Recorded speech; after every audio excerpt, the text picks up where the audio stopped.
Hey guys, May here. So I'm trying to catch up on videos for you. It's not easy in this whirlwind of time that we're currently experiencing. Time on fast forward. The good news is milk doesn't go bad as quickly. And what else? Well, Christmas will be here sooner. I mean, you have to laugh at it. It's ridiculous. It's ridiculous. Like it's just flying. Time is flying. Pun intended. So that's why I'm a little behind on some of my videos that I create just for you, always. So I wanted to talk for briefly, just for a moment. This one won't be as long, although nothing should be long right in this time wheel. So okay, it's like, okay, hello simulation. We know you're not linear. We figured out you're a wheel. You're a type of circle, a loop. And now that we're on to the system, now that we're figuring it out, it starts speeding up. No irony there, no irony there. So So here's the thing. Rome was built in a day. So I wrote this in a notebook probably maybe a year ago. Maybe a year ago, which is more like 7 months now. So about a year ago I wrote it down and it came to me like just like like they always do, like a lightning, like an epiphany, like a cosmic message, as it always does. So it came to me, and I realized right then and there that so much of the holographic field, this plane of existence which we are experiencing, is a type of encoded system, binary system, zeros and ones being the primary numbers or integers, and it's encoded, and we wound up here, and here we are. And I realized that I had no interest. What happened was when this came to me and I stumbled on this revelation. When I stumbled on this, I realized that some of my research I had previously done into whether it was star forts, mudfloods, rarely mudfloods, that never really interested me. I mean, the reset does interest me, still, slightly. But the architecture, I'm fascinated by architecture. I'm an artist, I'm a painter. I incorporate that a lot into my art, especially New Orleans architecture. So I love it. However, when I realized that so much of this is just perception, well, all of it is perception, okay? So it's all a projection. Like I've said to you before since day one, it's not Project Bluebeam. It's Project Bluebeam. So it's not astral projection only. It's also human projection. We are projecting this field by way of all the mechanisms of the brain, which I talk about. It's an electrical system, and we are projecting this whole holographic field, limited to the five senses. What would we see really? What would we see really if we could really see the depths of the grid? Would we see a series of binary codes? I mean, I've had my own visions, and I imagine anyone who's here, I know you're spiritually advanced, and you've likely had yours, right? So what would we see? I've seen a little bit, I've seen here and there, mostly with my left eye, which I know is coordinated to the right side. So I've seen codes here and there, and never on any psychotropic, tripping sort of. I haven't used any of those, and I feel like that's a bit of a, once Hollywood starts showing us all this drinking and drugging, beware, because they're getting something out of it. So for sure. So nothing wrong with altering your state of mind. I mean, I think it's quite interesting, and you can see further depths into the machine, into the holographic field. However, what I'm getting at is that when I had this revelation, I realized that so what we see, what's limited to the five senses, to our constricted perception, what we see. Let's take architecture for example. It's just already encoded into the system. I don't know really a better way to describe it, but it's already here. So if you have arrived here in a layer of the astral, if you believe in reincarnation, even if you believe still in past and present, which personally I don't, that's fine. It's hard to wrap our 10% brains around the concept of just being present and nothing else. So we must, this is constructed, this field intentionally, so that we can survive, so that we can function and operate in it. So we must have these constraints, if you will, as far as time. So let's say whether you believe in reincarnation, whether you believe it's linear or simultaneous, that it's a wheel and it's happening all right now, which is more of what I believe, is there's many different planes of existence. Okay, doesn't matter.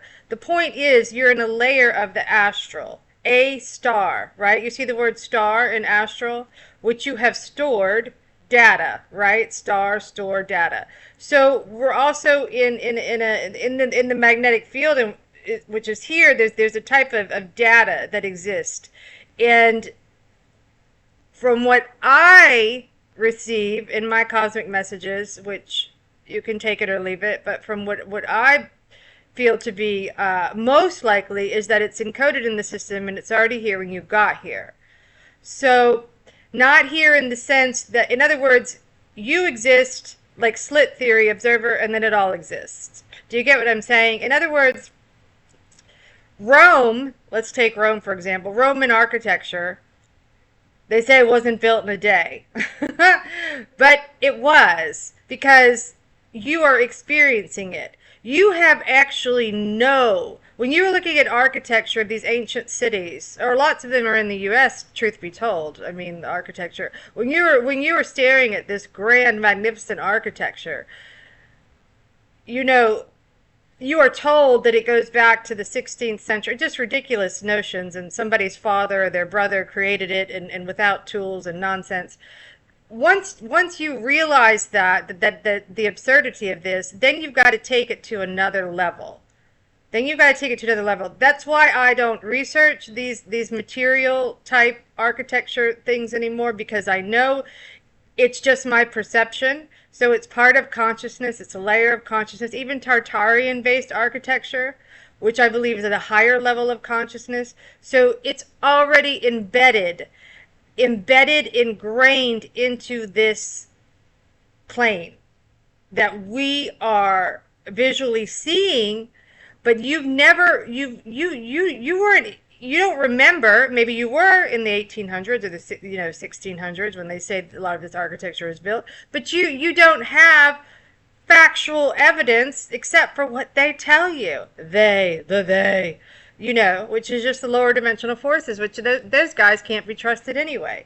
So there's all sort of, so then you stumble upon your research, and you say, well, that doesn't make sense, and there's all these loopholes, and this is the same name as the guy who was in this city, and why does this city in the US look the same as this one in Europe, with such limited telecommunications? This makes no sense. So you reach these stumbling blocks, and eventually what should come to you and hit you like a powerful force of light is the fact that it's just your perception.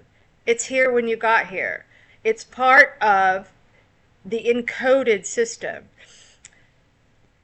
So where's the originator, the source? As far as I can tell, it's our own consciousness, and that is mind-blowing. No pun intended. Mind-blowing, because then we realize, well, how did I create all this? Well, an aspect of you that's here, from what I can tell, has created it, so that it can experience this heavily dense field, this low vibrational, heavily dense field, which appears to be material in the Aquarian age. We're in the age of Aquarius. Don't let anyone tell you otherwise. It's absurd. It's absolutely absurd. The father of this present plane of existence, this experience, is Saturn, or also Uranus, you could say. They're 1 and 2. They're very similar. So that's air. You know, that's why you have live on air. That's why you have airplanes. That's why you have Airbnb. That's why I'm talking to you right now and you can hear me. This is air, right? Wi-Fi, air, ether, air. So this is what is the primary, you know, conductor of this field, which obviously that's a whole nother video, and that it requires all of these components: earth, fire, water. We know that. But when we start elevating consciousness, we start to realize that everything that's here, and that includes the buildings, that includes the star forts. I want to say something funny, but I will not be vulgar. So that includes the star forts, and that includes the trees even. You know, the trees. So a tree is no different than a beautiful, grandiose cathedral in the center of Rome. Do you get what I'm saying? Because it's here for your eyes to see, to convince you that it's a real reality, that it's a material-based reality, which instead, it's more visual perception. Think about, here's a great example. Here's a great example. In the Matrix, everybody knows this one. Everyone can identify with the spoon, right? Right? That rings a bell. There is no spoon. Well, once you've realized there is no spoon and you walk away from that, then there is no architecture. There is no star fort. It's all a type of, from what I gather, it's all elements of consciousness and the brain. Like in astrology, and this is ancient astrology, whatever that is, but it is encoded to the system, and we are given through occult readings and teachings. This is true. We are given great references and great codes that are extremely helpful into understanding the nature of reality. It just is. So the zodiac and the ancient wisdom, if you will. So what I'm getting at is the body. There's the layers of the body, right? Well, analogous to the body is the planet, is the earth. And you can find that anywhere. So, I mean, look it up, goggle it, whatever. But here's the thing. Here's the thing is what you have to understand. Wouldn't it make the most sense? Is it not possible that the layers of the brain that we're seeing, you know, the constellation where you see Osiris, which is open eye, Orion, Coma Berenices, all these aspects of consciousness, the fornax, which is in the brain, that what you're seeing is just layers of consciousness and just the macrocosm of the microcosm. Even star forts, essentially. I mean, think about the human body, billions of cells, and they're regenerating. Gene ration, generation, gene ration, right? Division, individual, right? You get what I'm saying? You see the correlations? So we are in a type of, right now we're in the Aquarian age. And this is very interesting. Think about this. What is Aquarius? Why do you kneel in a church? When you go into, I was raised Catholic. Maybe you were, or some ridiculous religion. And one of the first things often is all rise, okay? Aries, Ram, Mars, all rise, first house. Then at some point you kneel, at least in the Catholic Church, okay? So, which we know is heavily Jesuit, heavily occult, right? Heavy occult, Jesuit, Freemason, in their doctrine, if you will. So what do? So you kneel in the church, right? Well, that is a human mockery. It is a praying in obedience to Aquarius, to Saint John the Baptist, who represents Aquarius throwing out the water. And you will see him on his knee, and that's why Trudeau and all those political officials at that time were kneeling. Had nothing to do with the Who man or caring about humanity. It's ridiculous. Do I have a laugh track on here? So here's the thing: is the kneeling is an observance to Aquarius, and you are in that age. So would it not make sense that you're in the Aquarian house? If you were to look at the layers of the body and to look at ancient or astrotheology, you will see, and I will post a picture here for you for a reference, and you will see the different layers of the Who man. So we're in the Aquarius age. So would there not be other planes of existence? Would there not be living out right now? Capricorn, Sagittarius, Scorpio, different. I mean, it's all here in our system, but we are under the density, the construction, the magnetic force of air is the primary theme, if you will, for lack of a better word, of this experience. And it's just, as I've said in older videos, which I don't think anyone, unless you're in Pakistan, has seen, because somehow everybody's attention span just lasts for about 24 to 48 hours, which is really like 12. So the thing is I've done videos on philosophy, and the point is you're having a file-based experience. That's why there are disciples. You're in a disciple, a wheel, right? This takes some imagination. And I always say the only nation we live in is the one of imagination. You live in a state, yes, you live in a state of consciousness in the nation of imagination. And I actually think this is good news. I mean, we've come to this, we are in Revelations, Genesis to Revelations, the heel to the heaven. And the head is where the fire explodes. The pyramid is deep inside of your brain. The mechanisms of the brain, yes, you've got a pyramid in your brain. And it needs to be ignited. So that's baptism by fire. The lower dimensional forces, on the other hand, want you kneeling in a mass. Think about that, the word mass. I mean, oh my goodness. In a mass, in a church, kneeling before what? An altar. An altar. It's just altars. It's altered consciousness. It's states of the brain. Look up the Vatican and all the zodiacal symbols, the circles, references to the brain, the key, the Ankh, the Egyptian Ankh.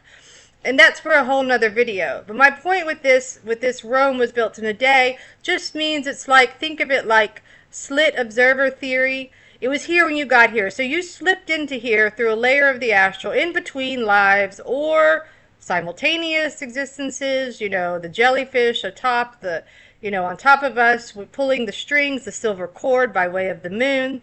The moon is like the mother, and she's got the silver cord, the umbilical cord, very analogous to the Who man, to the woman, right, who gives birth and who shrinks and expands, and the hormones. I'm going off on a tangent, but the main premise of this video is to explain to you Rome was built in a day. And the architecture was already here when you got here. When you when you opened your eyes, open, iris, when you open your eyes, you see the field, right? Or you see the perceptions. You see the structures, you see the trees, you see the buildings. But I'm trying to save you perhaps hours of research on UFOs or architecture, mudfloods, star forts. Because if you've gotten to the point yet where you've realized it's a holographic field or a simulation, whatever you like to term it, if you've reached that level, that is amazing. That's wonderful. And I know you're all super smart and you're already there. So once you've reached that level, it seems you're digressing, you're going backwards rather than higher, you're going lower. When we research too much, I mean, hey, it's the internet, right? Internet with an E. It's a net, and it captures all of us from time to time. That's why I say log into the analog as much as you can. Keep your Who manning your spiritual self. However, when you delve into those great depths, those great endless, I'm just going to say they're endless and they're dead end. in a lot of, when it comes to the actual researching the physical matter of this field.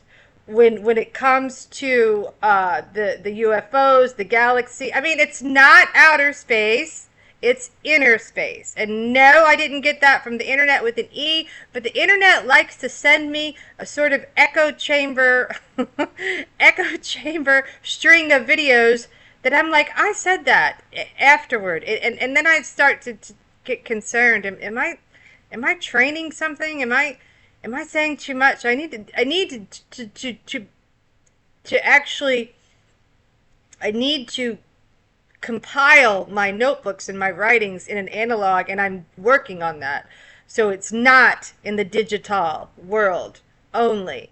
So, but I risk it all for you, and until the men in black pull up in an SUV, I am here to tell you that it would save you a lot. You're on the road. If you have gotten this far where you've realized it's a simulation, where you realize it's a fluid reality, where you realize it's like it's actually something that once we're hacking into the brain, the control center. And I've explained that a lot recently, and I don't want to beat a dead horse. Where did that phrase come from? That's weird. Pituitary, pineal, hypothalamus. Hypothalamus is the, well, pituitary is the olive, hypothalamus is the almond, okay? The olive or the peanut is pituitary, and pineal is the pine.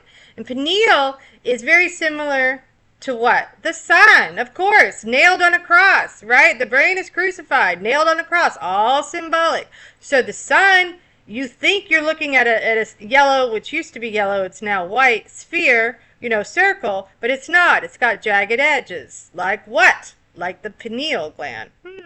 Wow. How ironic. So as it expands, the sun is our expansion of consciousness. I'm not saying he's a totally good, perfect guy, but to me, it's an expansion of consciousness, and it's related exactly to, in a symbiotic relationship, to the microcosm deep inside the brain. That's the pineal. It's not on your forehead. It's not a red dot in the middle of your forehead. Who came up with that? I know that that's related to Kundalini and the third eye popping, the red dot, but it's actually deep inside of your brain. Believe it or not, I've had conversations with Ottomans, and they don't know where their pineal is. Learn where your pineal is, learn where your pituitary, learn your hypothalamus, learn your G-lands, also known as glands, and how ironic it is, the irony that the sun is a G star. So much G here. Freemasons love G. Yeah, I'm seeing a connection, right? You get it? And the G is the energy, for the heartbeat connected to the brain. It's all, all of our systems, even in your hand, is a microcosm to the macrocosm of your brain. You've got the zodiacal elements in your hand, in your fingers, in your thumb, which you give away 100 times a day. I'm not saying don't give me your thumb and upscribe, but I am saying it's a spiritual reference. Lower dimensional forces, the black mirror, they know what they're doing. You have to give them credit for that. But they're still not as powerful as us. And the more we hack in deep into the brain, realize that we are the CEO. Jesus is here. What's with the G? In the energy, deep inside the brain, the hardware connected to the software. That's free your mind and the rest will follow. Right? Do you get it? Free your mind and then it will fall low. Do you get it? So, here's the thing. The more we realize with our software and our hardware, connecting the two as we activate, it's a type of, you could say Kundalini, the rising of the colostrum, the spine, you start popping. Well, this is what I feel this through meditation, through reverie, through creativity, logging into the analog. You're like, hey, May, I don't know how to paint. I can't draw a stick figure. Do it anyway. When you get off the gadget, when you're walking, you're using your Pisces, right? And you're reflecting. So I'm only encouraging this in you because you will activate more than the 10% that the lower dimensional forces want to keep you at. Okay, you want out of that lower basement, the boiler room, and you want to. I want to go. You don't want me to sing. I want to go higher. You remember that song? So you want to go higher. That's right. Learning to fly. And in that, before I close, that ties in to what I always tell you. The manuscript is we hack into the command, the central command station, the CEO, the God, which is you. We learn it, okay? If this system is encoded with architecture and trees and, excuse my French, shit that looks real that isn't, if it's encoded that way, that means we can decode it. We can decode it through mechanisms, learning the mechanisms of the brain and our software system, right? Knowledge is power. I don't care what anyone says. Knowledge is power, but real knowledge, not the kind like the endless research which only ends in a dead end. The feeling that you're going to get to the bottom of it with one more UFO video or one more mud flood video, Tartarian, no, you're not. It was just here when you got here. You're in a layer of the astral. You've lived before, you'll live again on the wheel. But eventually, or this could be your last time. And that's for you, in my opinion, that's where we need to take our control back. That is for you to decide, no one else. Right? If you want to have this experience again, build your own world. They say that as we go higher, we eventually can create our own worlds. Would that be a Tartarian? Would that be, do you envision a type of, Plato, Socrates, beautiful Greek, or Roman walking the Colosseum or the Parthenon? Do you envision that? Is that the type of world? Do you want, I would love La Belle Époque, Paris in the 1920s, hanging out with Toulouse-Lautrec because I'm an artist. Sure, like we all envision what would be our ideal world, and I want to urge you, to stay in that. That is magic. That is in the imagination, and whatever those places are that make you the happiest, please experience those. I urge you. I do. I come to you from a point of reference that is very rooted in truth and action. So I live this way. As far as I come to you digitally, of course I'm on the internet and the computer with different things, but in general, there are a lot of things that are very unique that the Ottomans, usually they can't figure me out. So I do live very much to, I do feed my own spirit, and that being painting and writing with a pen, an actual pen and paper and all sorts of things. So I urge you to do the same. Rome was built in a day. This was all here when you got here. It's for you.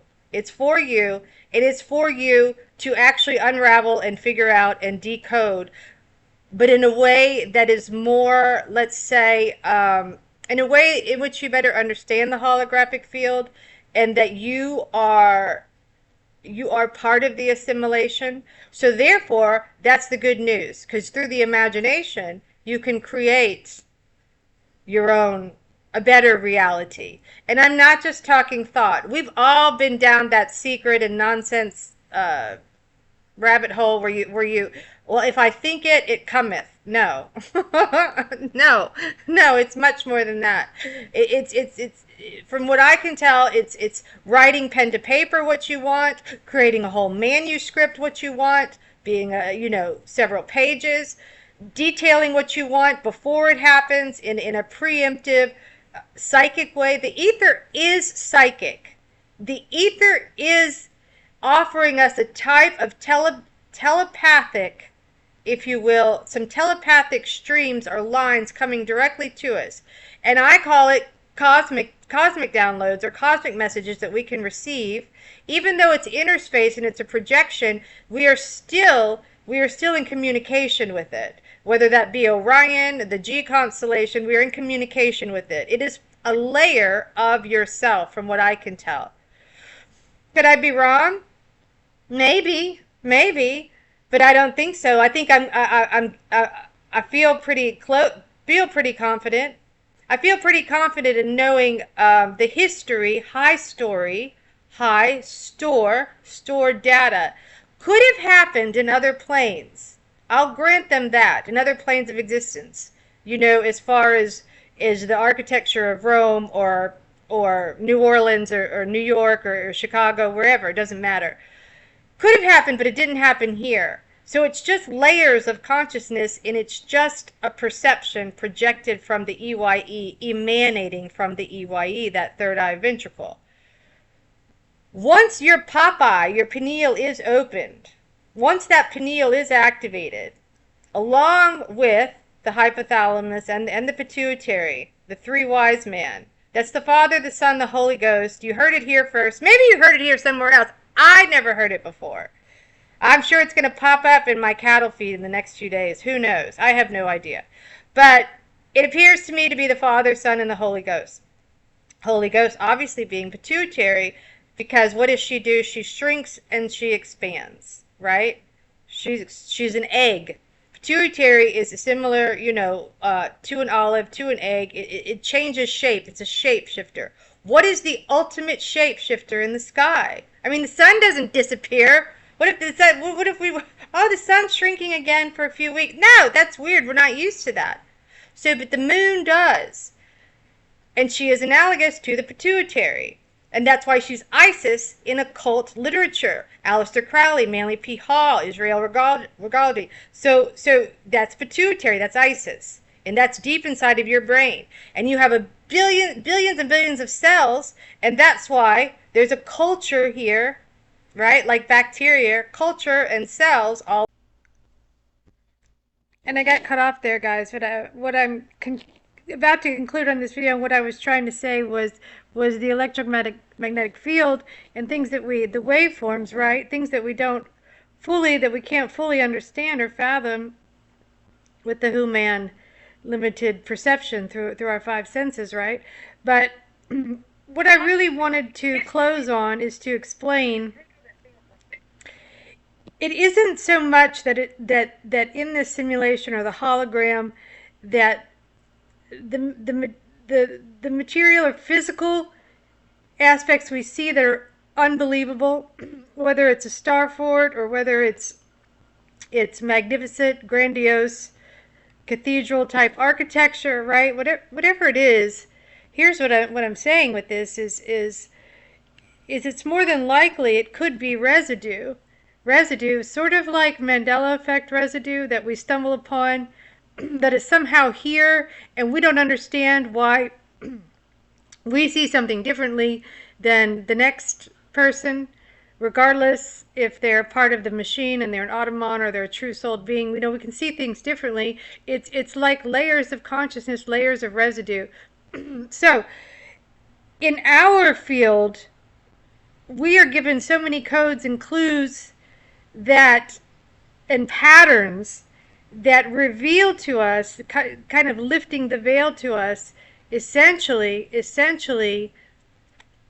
revealing itself that it's a hologram, and those beautiful, magnificent, just awe-striking, earthly sometimes or unearthly, you know, whatever, what have you, whether it's architecture, whether it's the star forts, whether it's some massive rocks or trees that just seem unbelievable to us, it could very well be that it's a residue of a higher consciousness that is on an alternate plane, and we are seeing that residue, or it was created on an alternate plane. And that's where Tartaria does, in a way, make sense, but only if you can perceive it as something that you can't figure out, you can't get to the bottom of, and it's a layer of consciousness, something supernatural, right?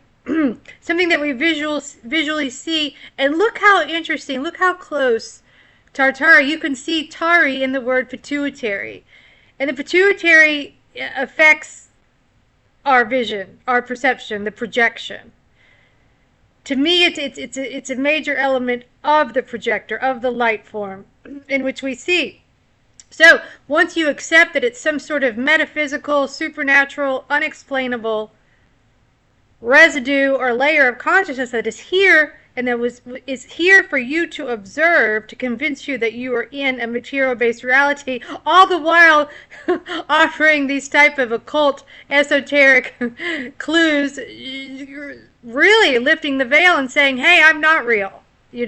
Once you reach that, you could save all those hours. I mean, do what you like, of course, but the physical world is very much part of the projection by way of the Who Man and the EYE. That's deeply encoded and embedded into our mechanisms of the brain, as well as the software that we can't see, that's floating around us energetically, electrically, and etherically. I mean, while I close here, I just want to add that what's really interesting about the spirit, or the sprite, which explains that it's electrical, that floats around us, that our body sits inside of, our spirit house, that we can't see, but some will call an aura, right? Some would call it an aura. It's that spirit, that sprite, that's unexplainable, and it's there, and it holds all sorts of data and information. And I believe it absolutely can be manipulated by the system, and it is, right? And it helps us. We don't see the binary codes in the machine. We just see the results of the software by way of the hardware. I'm trying my best to explain that in our limited alpha beta wave system, alphabet. So the mechanisms of the brain, we are designed in a certain way, the Who Man, to visualize by way of perception and the codes that we can't see, and we visualize these massive physical, amazing forms, right? that are just mind blowing to us. And then you might visit these historical monuments or ruins or architecture and read the description, and it's unbelievable, and this is so often to be true, because you just think to yourself, how could this have happened during horse and buggy times, without power tools, without proper lighting, all these things, right? None of it lines up. From what I can tell, it's intentional, to help those that are enlightened and awake to wake up more. But once you've advanced beyond that, then you don't see a need to research it the way we did when you were starting out, searching for truth and answers in this plane of existence, which is just a file-based experience that we are having, and that's all that it is. But that is, to me, the beauty of it, and what's really fascinating is once you've gone beyond that, you can accept that these massive Rome was built in a day, because the minute you Osiris, you opened your eyes, you could visualize it. It's there. It's for you. It's for your perception and your projection, and that's it. You don't need countless hours of historic texts to convince you, because it's a lot of that is fruitless, is at the end of the day. In my opinion, the research at this point should be more about understanding anatomy, the zodiac, the patterns, really understanding the quantum codes that were encoded into the field, the biofield, the magnetic field, right?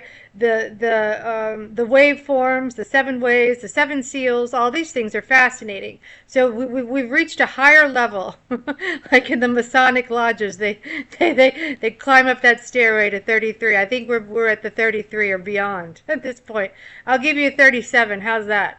We're beyond some of the more amateur type research once you start really activating and elevating and advancing. And Rome was built in a day. It's supernatural. It's just my perception. I get it. Moving on, if you will. So that's my take on it. I trust my cosmic messages. the outer layer of consciousness. It's for lack of a better word, it's hard sometimes to find a word for that outer self, that invisible sun, that invisible self, right? But that's what I trust, that's what I go on, and it makes a lot of sense to me. And it can only raise you, as far as I can tell, only raise your experience here, which is the whole intention, right? Is a type of I guess what we want to get to at this point is a type of supernatural magic, right? We see the ruins, we see the suffering, we see what's going on in a very dark Saturnian way, and a lot of elements of this dense low frequency field, right? So that doesn't mean, in my opinion, and this is for another video, but that doesn't mean that we can't write our own manuscript. I will close on this because I always say logging into the analog, just like I do, is a great way to attach and connect to that invisible self, that outer self, and to activate that third eye. So creating pen to paper, logging into the analog, whatever that means for you, detaching from the digital, which is only serving the black mirror. And I'll stop there, but I'd love to see your thoughts, as well on mudfloods, star forts, architecture. Are you past all that? Do you know what I mean? Have you come to terms with what it is around you, and it's a plane of existence, or you think differently? Whatever. I just love to see your thoughts. I love to find like minds. It's a very very much a minority, in my opinion, in this experience. I would say there's more Ottomans 10-1 than there are sold, not sold beings. And I love to see your thoughts, and more in the next one. Thanks, guys. Thanks for listening.